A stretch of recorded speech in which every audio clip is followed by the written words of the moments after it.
음식 중에 어렸을 때는 그 깊은 맛을 잘 알지 못했다가요. 커서 그 맛을 비로소 알게 된 그런 음식이 개인마다 아마 있으실 것입니다. 저에게는 곱창이 그렇습니다. 모양이 좀 이상하고요. 식감도 이렇게 질기고. 그런데 커서 순대국밥을 이렇게 먹으러 가는 횟수가 점점 늘어나면서 조금씩 맛보게 되었고, 또 곱창집을 몇 번 가보니까 이제 비로소 이제 고소한 맛이 이제 느껴지더라고요. 근데 반대로 여전히 깊은 맛을 모르는 음식이 또 있어요. 여러분들은 이해하지 못할 수도 있겠습니다. 야, 이거는 없어서 못 먹지라는 음식인데요. 저에게는 어려운 음식의 세계입니다. 생선회입니다. 예, 생선을 싫어하는 건 아닌데요. 굽거나 끓이거나 익혀서 먹는 건 되게 좋아합니다. 그런데 회는 어려서 정말 먹지 못했고요. 이제 성장해서 이 스시를 좀 먹기 시작하면서부터 이제 조금씩 이제 회를 먹을 수는 있습니다. 그러나 이렇게 여러분들이 이렇게 그 맛의 그 깊이를 아시는 것처럼 그런 맛의 깊이는 사실 잘 모르겠더라고요. 이 신앙의 세계에 있어서도요, 이렇게 비슷한 것들이 있는 것 같습니다. 어려서부터 말씀을 접했어도 이게 도대체 무슨 말인가, 또 무슨 의미인지, 그리고 이 말씀은 나하고 무슨 관계가 있는가, 이렇게 어려운 책으로 느껴지고 또 재미없는 그런 하나님의 말씀이 있지요. 하지만 어느 순간부터 그 의미를 깨닫게 되고, 또 그렇게 비로소 하나님의 마음을 그 말씀을 통해서 조금씩 그렇게 알아가는 그 성경이 있는데, 그 성경이 바로 오늘 우리가 읽은 민수기가 그 중에 하나일 것 같습니다. 어렸을 때요, 교회 학교에서 성경 통독 이렇게 많이 하잖아요. 근데 이제 숙제가 있었습니다. 그럴 때마다 이번에는 꼭 해봐야지라고 굳은 결심을 합니다. 인류 역사의 흐름 속에서 흥미진진한 이야기에 있는 창세기와 출애굽기는 그래도 좀 잘 읽혀집니다. 근데 갑자기 높은 산, 에베레스트처럼 느껴지는 레위기, 민수기 읽기가 좀 그것은 어려웠습니다. 꾸역꾸역 레위기를 넘었나 싶더니 내가 모르는 동네 이름이 많이 나오고 사람 이름도 어렵고 나중엔 이게 정말 지명인지 이름인지 헷갈릴 만큼 정신이 없습니다. 그래서 민수기 넘지 못하고 포기할 때가 여러 번이었습니다. 여러분에겐 성경 민수기는 지금까지 어떤 책이었습니까? 이미 민수기를 통해서 하나님의 깊은 뜻을 맛보아서 신앙이 쑥 성장한 그런 분도 계실 것이고, 아직 저처럼 민수기가 늘 도전하고 외치면서 접해야 하는 성도님들도 계실 것입니다. 지금까지 가장 인상 깊었던 저의 여행을 하나 소개하자면, 제가 일본에서 잠깐 유학을 하고 있을 때였습니다. 여름방학 동안에 친구들과 어디를 한번 여행해 볼까 그렇게 같이 함께 고민하고 있었는데요. 계획을 짜던 중에 우리 눈에 들어온 그 여행지가 하나 있었는데, 이곳은 좀 일본 사람도 많이 가보지 않은 곳이라고 해요. 이렇게 하치조지마라고, 하치조 섬이라고 하는 곳이 있습니다. 여기는 도쿄항에서 12시간 이상 큰 배를 타고 가야 되는 이게 태평양 쪽으로 이제 점점 가야 되는 곳입니다. 근데 여기에는 좀 유명한 게 뭐가 있냐면, 이게 스노클링하는, 이렇게 막 바닷속에 이렇게 여행하는 그런 이렇게 레저 스포츠가 많이 이렇게 발달이 되어 있다고 해요. 그 이유는 그곳에 돌고래가 많이 있고요, 같이 이렇게 놀면서 사진도 찍을 수 있는 그런 곳이 있기 때문입니다. 그만큼 아름다운 자연 경관과 또 깨끗한 바다가 펼쳐진 곳이었습니다. 이게 바닷속을 보면 물고기들이 이렇게 지나가는 모습이 보일 정도로 깨끗해서요, 물 안으로 빨리 들어가 보고 싶은 그런 마음이 컸습니다. 근데 바다 안으로 들어가 보니까요, 예상했던 것 그 이상으로 더 아름답고 또 경이로운 장관들이 눈에 펼쳐졌습니다. 형형색색의 그 물고기들이 막 무리지어 다니는 것을 볼 수 있었고요, 또 돌과 해초가 어우러진 그런 광경을 처음 보니까 정말로 신세계가 따로 없더라고요. 제가 왜 경험했던 이 여행 이야기를 했는가? 그것은 바다 수면 위에서 안을 그렇게 쳐다본 것과 또 직접 바다 안으로 들어가서 이곳저곳 눈으로 확인한 것과는 그 감동이 정말 다르다는 것이죠. 그래서 민수기를 좀 더 세심하게 들어보고 들여다보고 읽는다면 우리가 깨닫지 못했던 그 하나님의 마음이 우리에게 깊이 가슴에 새겨지는 그런 기회가 되지 않을까라는 그런 의미에서 잠시 말씀드렸습니다. 저는요, 담임 목사님께서 보니까 민수기를 한번 하셨더라고요. 이제 제가 선택을 한 다음에 보니까 그렇게 있었는데요. 담임 목사님처럼 깊은 연구와 묵상을 통해서 얻은 지혜에 비해서는요, 한참 미치지 못합니다. 네, 여전히 저는 아직 잠깐 물에 담그고와 잠깐 이렇게 물에 담그고서 와, 좀 신기하다. 요 정도일 것 같습니다. 그럼에도 우리 성도들과 함께 나눌 말씀을 민수기로 선택한 것은 저 또한 이번 기회에 더 민수기를 더 읽고 또 세심하게 관찰하고 또 연구하고 묵상하여서 왜 하나님은 이 시대 우리에게 민수기를 기록하였을까? 하나님의 뜻과 마음을 더 알아오신 마음이 저 또한 크기 때문입니다. 저와 한 달에 한 번 수요 예배 이렇게 만나게 되는데요. 이 말씀 듣는 시간에 민수기를 통로로 하나님의 마음이 우리의 모든 삶이 되기를, 또 우리의 신앙이 되기를 주님의 이름으로 축복합니다. 오늘은요, 첫날이니까 민수기 어떤 책인가, 그래서 이 민수기 읽으면 우리에게 어떤 유익이 있는가라는 것을 좀 나누면서 1장으로 넘어가도록 하겠습니다. 한마디로 간단하게 요약한다는 것, 그건 좀 어려울 것 같습니다. 그렇지만 민수기를 강의한 책들을 제가 여러 책을 참고한 것 중에 눈에 들어온 문구가 하나 있었습니다. 그것은 바로 이 민수기라는 이 책이, 성경책이 오답 노트와 같다라고 이렇게 표현을 해줬어요. 자, 이 오답 노트가 뭡니까? 그냥 단순히 내가 틀린 문제 한번 적고 답이 요거구나 라고 딱 찍어서 적은 것뿐만이 아니라 내가 왜 이 문제를 틀리게 이렇게 생각을 했을까? 왜 이렇게 내가 어떤 과정을 통해서 틀린 답이 나왔지? 라고 쭉 한번 보고 정말 진짜 답이 무엇인지, 그러면 이 답은, 진짜 답은 왜 이렇게 답을 해 나갔을까? 또 옆에서 막 적으면서 다음에 똑같은 유형의 문제가 나오면 틀리지 말아야지 하고 하는 것이 오답 노트 아니겠습니까? 민수기에는요, 이스라엘의 실패와 그 좌절의 이야기가 많이 담겨 있습니다. 또 절망의 이야기가 가득합니다. 자, 그러나 이들의 실패의 이야기가 도리어 우리에게 믿음의 교훈을 주기 때문에 우리에게 인생의 승리를 주게 됩니다. 그러므로 민수기를 알면 인생의 승리가 보인다라고 이야기할 수도 있습니다. 또 민수기는요, 신앙의 초급 과정이 아니라 신앙의 중급 과정에 해당이 됩니다. 아니, 목사님, 신앙의 등급을 지금 나누는 겁니까? 그렇기도 하고 아닌 것 같기도 하고요. 그런데 누가 지금 이거 얘기는 누가 신앙이 좋고 누가 신앙이 나쁘냐 이런 것은 아니니 오해하지 않으셨으면 좋겠는데요. 민수기의 그 책의 위치를 생각해 보면 쉽게 동의가 될 수 있기도 할 것 같습니다. 히브리인들이 하나님의 구원 계획으로 출애굽을 했습니다. 애굽으로부터 해방되어 나오는 그 과정에서 살아계신 하나님, 아브라함의 하나님, 이삭의 하나님, 야곱의 하나님, 그 하나님이 나와 함께하고 계심을 눈으로 직접 보았지요. 이 애굽 땅에서 애굽이 모시고 있는 신을 하나씩 무력하게 만들어 버렸습니다. 누가요? 하나님께서요. 그런데 그 하나님께서 무력하게 만든 그 신들은 애굽 사람들의 입장에서는 그들의 신앙이고 또 그들의 가치관이고 그들의 삶의 전부였다라는 거죠. 그런데 히브리인들의 하나님 앞에서 처참하게 깨져버렸습니다. 하나님이 어떤 신인지를 재앙을 통해 알게 하셨고 또 히브리인들도 경험하면서 하나님을 향한 그 뜨거운 마음이, 뜨거운 믿음이 일어났을 것입니다. 하나님은요, 출애굽을 경험한 그 공동체가 하나님 나라의 기초가 되기를 바라셨습니다. 이렇게 자료를 한번 보겠는데요.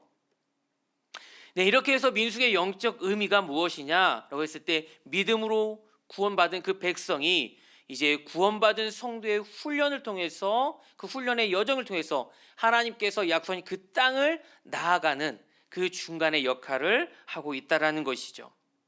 아브라함, 이삭, 야곱이 약속하셨던 하나님의 그 시간에 또 가나안에 살고 있는 그 족속들을 몰아내고서 그 땅을 유업으로 주시겠다고 약속하셨습니다.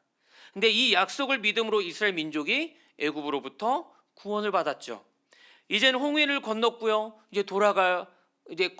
다시 돌아갈 수도 없습니다.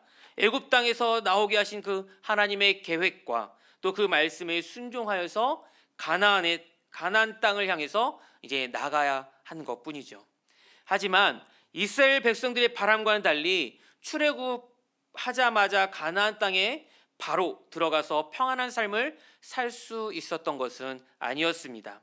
왜냐하면 가나안 땅에는 여전히 여러 족속이 살고 있었습니다.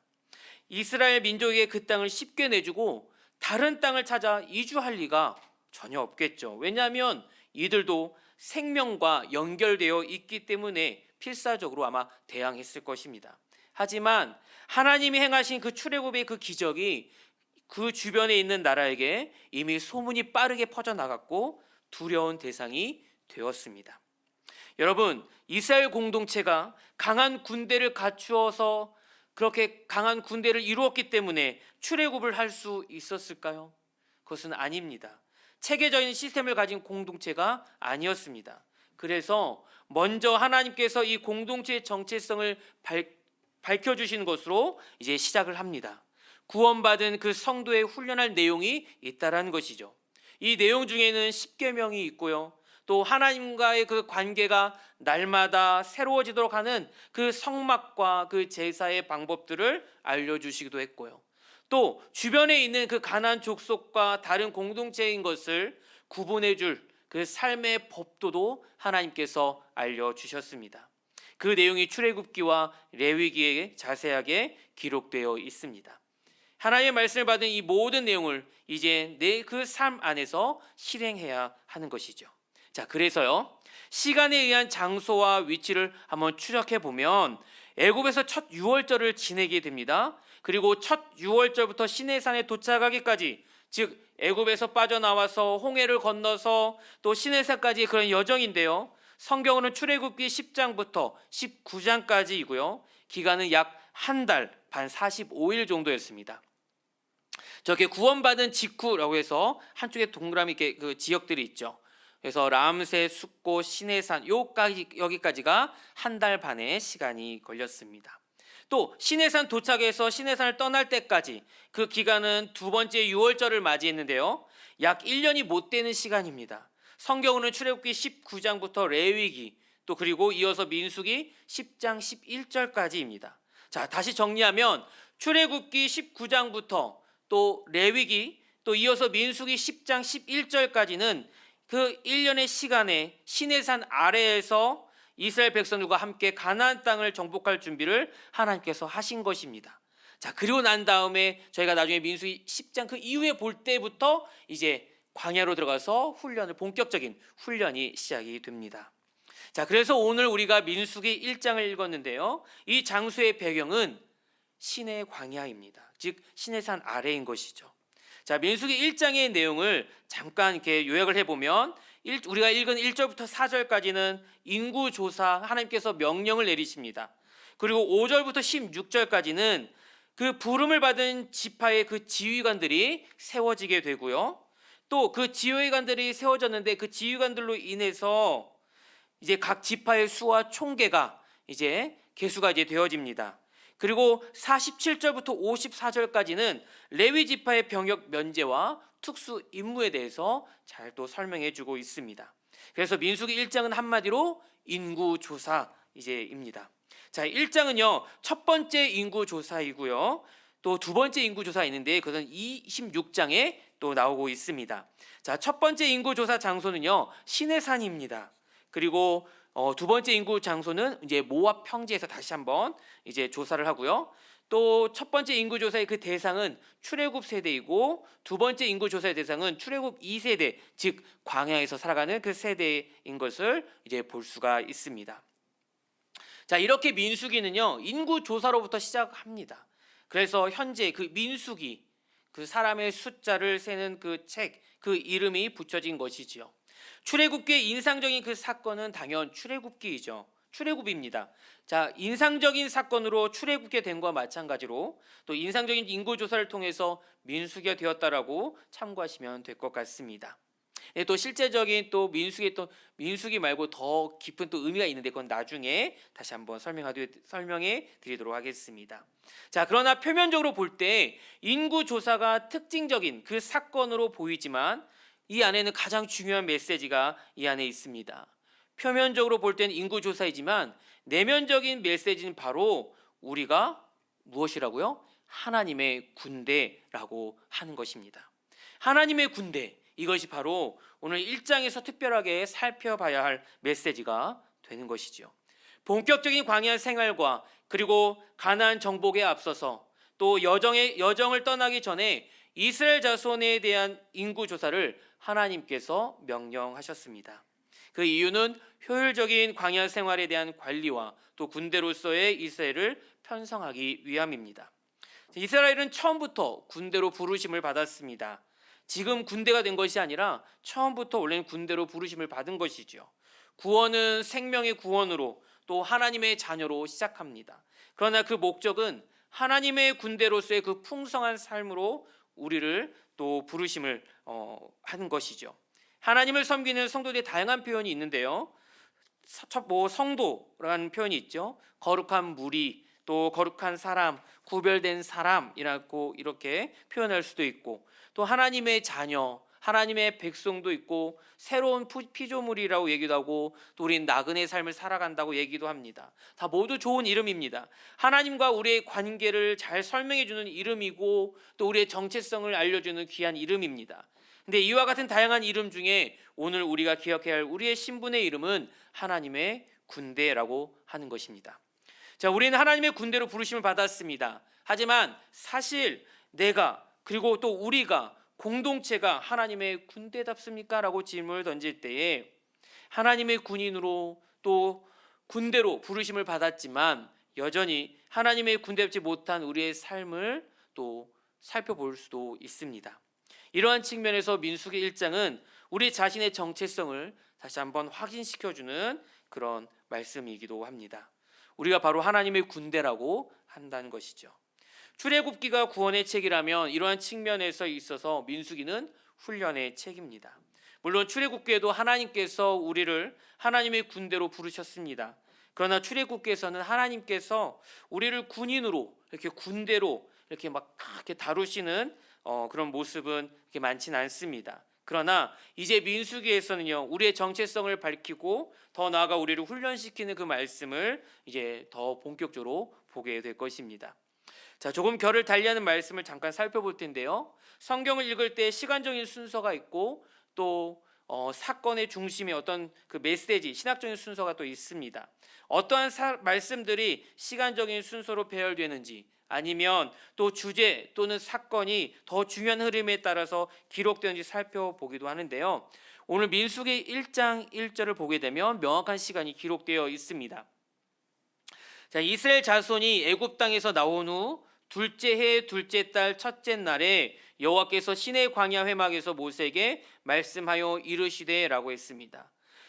여호와께서 시내 광야 회막에서 모세에게 말씀하신 그 날이 둘째 해 둘째 달 첫째 날이라고 기록되어 있습니다. 즉 이것은 출애굽 그 6월절 첫해 그 출애굽 2년 2월 1일을 얘기하고 있는 것이죠. 자, 그런데 민수기 9장을 이렇게 좀 넘어가면 거의 1절에 또 다시 한번 이 비슷한 이야기가 나오는데, 자, 이때 1절의 이야기 한번 볼까요? 애굽 땅에서 나온 다음해 첫째 달에 여호와께서 시내 광야에서 모세에게 말씀하여 이르시되라고 합니다. 자, 이 상황에도 9장 1절의 시간이 1장 오늘 우리 1절의 시간보다 한 달이 앞섭니다. 이런 것을 볼 때 레위기는 시간 순서에 따라 구성된 것보다도 또 사건을 중요하게 여기면서 쓰여진 것이 또 하나의 특징이라는 것을 또 알 수가 있습니다. 자, 다시 한번 이게 돌아와서요. 하나님께서 이스라엘을 1장 1절에서 10장 10절까지 그렇게 시내산을 떠나기 전에 준비하게 하시는데, 그 준비하시는 그 교육에 있어서 가장 먼저 정체성을 확인시켜 주는 것을 우리가 볼 수 있습니다. 자, 그래서 인구조사의 말씀을 먼저 우리에게 가르치는 것인데요. 표면적으로는 앞에서 얘기했지만 인구조사이지만 그러나 그 내면의 메시지는 우리가 누구라고 다시 한번 기억해 볼 수 있습니까? 하나님의 군대라는 것을 다시 한번 말씀해 주십니다. 참고로 디모데후서 2장 3절과 4절을 우리 함께 읽어보겠습니다. 너는 그리스도 예수의 좋은 병사로 나와 함께 고난을 받으라. 병사로 복무하는 자는 자기 생활에 얽매이는 자가 하나도 없나니 이는 병사로 모집한 자를 기쁘게 하려 함이라. 아멘. 예수의 좋은 병사로 우리를 부르셨고, 그 부르신 이유가 그 병사로 모집한 자, 즉 그 하나님과 예수 그리스도를 더 기쁘게 하기 위한 것이라고 또 디모데후서는 얘기하고 있습니다. 이렇듯이 우리는 하나님의 군대가 되었습니다. 자, 이제 군대에 대한 자세한 말씀을 2절과 오늘 본문 3절 말씀을 살펴볼 수 있는데요. 자, 2절을 한번 읽어보겠습니다. 너희는 이스라엘 자손의 모든 회 중 각 남자의 수를 그들의 종족과 조상의 가문에 따라 그 명수대로 계수할지니. 3절입니다. 이스라엘 중 20세 이상으로 싸움에 나갈 만한 모든 자를 너와 아론은 그 진영별로 계수하되. 자, 군사로 부르심을 받은 것을 조금 더 구체적으로 이야기하고 있습니다. 20세 이상으로 싸움에 나갈 자라고 이야기하고 있습니다. 20세 이상으로 싸움에 나갈 남자들은 그런 좀 일반적인 어떤 부르심이죠. 하나님의 부르심은 뭐 특별한 부르심도 있겠지만 대체로 우리는 일반적인 부르심입니다. 우리나라 남자들도 다 군대에 가는 것이 일반적인 것이죠. 군대에 가는 것이 특별한 것이 아닙니다. 오히려 군대 가지 않는 것이 특별한 것이죠. 하나님께서 우리를 군대로 부르셨는데 그 군대로 부르심의 그 부르심은 특별한 부르심이 아니라 우리 모두가 하나님의 군대라는 것을 이렇게 알려주고 있는 것이죠. 바로 나는 하나님의 군대다라고 하는 우리의 정체성입니다. 자, 그렇기 때문에 우리가 하나님 나라 일에 대해서 방관해서는 안 된다는 것입니다. 우리는 함께할 수 있어야 하고요. 또 군사로서 하나님의 군대에 동참해야 합니다. 자, 이렇게 하나님이 명하신 그 광야 진군의 준비는 숫자를 올바르게 세는 것으로 시작을 합니다. 자, 3절에 보니까 하나는 20세 이상의 남자들, 또 하나는 각 지파의 두령들을 세기 시작합니다. 2절에 계수하다라고 이렇게 단어가 나오는데요. 히브리어로 이렇게 좀 다시 한번 좀 직역을 해보면 그 머리를 세우다, 그 족장을 들어 올리다라는 말이 됩니다. 그래서 2절을 다시 한번 직역해 보면 너희는 이스라엘 자손의 모든 회 중 각 남자의 수를 그들의 가족과 종족을 따라 그 머리를 세워라라는 번역이 보다 더 명확할 것 같습니다. 자, 여러분, 만약에 저와 여러분이 당시의 총 리더라고 생각해 본다면 여러분은 무엇부터 세기 시작하실 것입니까? 사람의 숫자에 따라서 식량을 먼저 우리 계산해 봐야 되는 거 아닌가? 사람들의 옷부터 걱정해야 되는 거 아닌가? 천막을 지어야 된다는데 건축할 그런 경비는 있는가? 광야 여정 경비와 또 우리 또 군대로 모아 주셨는데 또 군사 물품 경비들은 다 있는가? 이렇게 계산하는 것이 어떻게 보면 합리적일 수 있겠습니다. 또한 이런 기술자나 세금을 걷어서 나라를 운영할 사람을 찾는 것이 어떻게 보면 더 이성적일 수도 있겠습니다. 그러나 하나님께서 명하신 그 광야의 진군, 그 준비는 싸울 사람의 머리를 세우는 일이고 또 리더를 세우는 일을 먼저 하셨습니다. 그래서 단순히 숫자를 세다라는 뜻이 아니고요. 머리를 세우라, 즉 사람의 숫자를 물리적으로 세우는 것이 아니라 소명적이고 인격적으로 세워주다라는 뜻을 내포하고 있습니다. 모세가 방문하고 직접 임명을 했는데요. 4절에 보니까 각 지파의 각 조상의 가문의 우두머리 한 사람씩을 너희와 함께 하게 하라. 또 너희와 함께 설 사람의 이름은 이러하니라고 방문하고 임명했습니다. 자, 그렇게 이어져서 광야 진군에 있어서 준비해야 하는 가장 중요한 일은 바로 사람을 세우는 일인 것을 우리에게 알려주었습니다. 그리고 그들의 머리를 세워주는 것이죠. 우리도 자주 사람들이 하려는 숫자만을 세려고 합니다. 돈이 얼마나 많은 사람인지, 또 그래서 헌금을 얼마나 많이 할 건지, 또 얼마나 큰 집에 사는지, 얼마나 많이 배웠는지, 또 큰 차를 탔는지, 학위가 있는지, 키가 얼마나 큰지, 미남이고 미녀인지. 그러나 하나님은 다 그렇게 세지 않으십니다. 실제로 하나님은 부와 권력을 목적으로 숫자를 세는 다윗의 인구조사에 대해서 진노하셨던 모습을 우리는 알고 있고요. 또 엄청난 대가를 치르게 하셨습니다. 그래서 머리를 세워준다는 이 의미를 소명적이고 또 인격적으로 세워준다라고 했는데요. 그러니 하나님은 사람을 세우시고 양육하시는 분이라는 것도 우리는 알게 됩니다. 그래서 성도 한 사람 한 사람을 세우고 양육하는 사역, 세상의 능력이 아니라 전능하신 하나님을 신뢰하고 또 그를 위해 싸울 사람을 세우는 일이 교회의 사역이어야 합니다. 자, 이어서 17절에서 46절, 긴 절이죠. 인구의 계수가 나옵니다. 이 인구 조사표 숫자들은 백성들의 순종을 반영하고 또 의무를 암시합니다. 여호와의 군대 입대를 지령받았을 때에 그 명령에 순종하는 백성이 되어야 한다는 것을 또 알려줍니다. 아까 나갈 만한 모든 자, 이것은 모두 소집된다는 뜻이 아닙니다. 소집될 수 있는 그 모든 사람을 뜻합니다. 그러니 소집될 수 있는 사람, 영적 군사에게 우리에게 또 요구되는 것은 이때는 바로 절대 책임과 또 충성이 우리에게 요구되기도 합니다. 자, 그래서 54절을 보게 되면요. 네, 54절 한번 읽어볼까요? 이스라엘 자손이 그대로 행하되 여호와께서 모세에게 명령하신 대로 행하였더라. 하나님께서 명령하신 그대로 행하였다라고 했습니다. 그런데 우리는 좀 이렇게 대충 대강 좀 은혜대로 이렇게 흘러가는 걸 좋아합니다. 그런데 하나님은 책임 있는 삶을 요구하십니다. 우리가 20세 이상은 기록되었지만 여기 은퇴 나이는 또 기록되지 않았던 것, 이것은 싸울 때까지 싸울 사람이 필요하다는 것을 뜻하기도 합니다. 85세가 되어서도 전쟁에 나서는 갈렙처럼 말이죠. 그것처럼 우리의 영적 여정 역시 우리는 늘 하나님의 그 군대가 되어서 싸워야 되는데, 우리는 이때 떡만 중요한 게 아닙니다. 그 영적 여정 가운데 우리 눈에 보이는 어떤 숫자만 중요한 것이 아니라 또 관광하는 것처럼 그렇게 즐거움과 행복한 그 순간들만 기억하는 것이 아니라 그 안에는 행군 그리고 전투라는 사실도 우리는 잊지 말아야 합니다. 그래서 민수기는 절대 충성하여 하나님의 이름으로 세워진 착하고 충성되게 싸우는 군사를 요청하는 그런 성경이기도 합니다.